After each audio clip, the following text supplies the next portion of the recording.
Pour ce projet, j'ai utilisé l'aquarelle.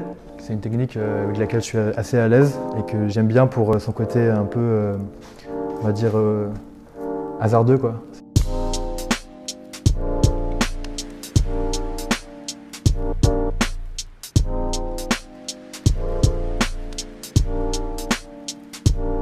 Musée Tommy Ungerer, Centre international de l'illustration à Strasbourg, a été créé pour consacrer l'œuvre de Tommy Ungerer, un dessinateur qui est né dans cette ville en 1931.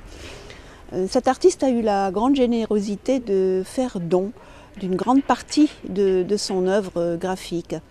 Aujourd'hui, nous avons en collection près de 14 000 dessins originaux de Tommy Ungerer, mais pas seulement, parce que le musée s'appelle aussi Centre international de l'illustration. Nous conservons des œuvres graphiques d'autres dessinateurs et d'autres dessinatrices de par le monde. Nous présentons les œuvres d'un jeune illustrateur qui est encore étudiant à la HIR, en section d'illustration, Pierre Hyssen, qui travaille à partir des planches de Little Nemo, Winsor McCay, qui sont parues au début du XXe siècle dans le New York Herald et que nous présentons également. Et Pierre Hyssen a imaginé une bande dessinée sur le thème du rêve, en mettant en scène une petite fille qui s'appelle Olga.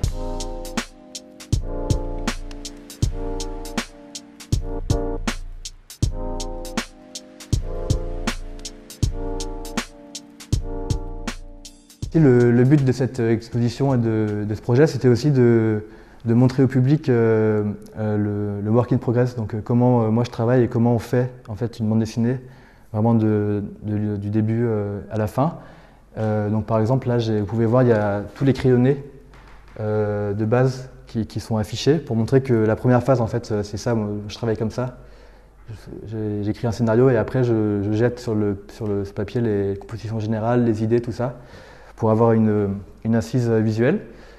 Et donc le but après, c'est qu'on les affiche en entier et ensuite on les remplace, chaque page est remplacée par la planche finale.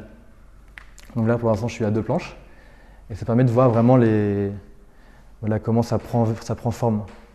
Et ce qu'il y a ici, c'est aussi toujours pour montrer en fait vraiment toute la phase aussi de recherche, d'expérimentation.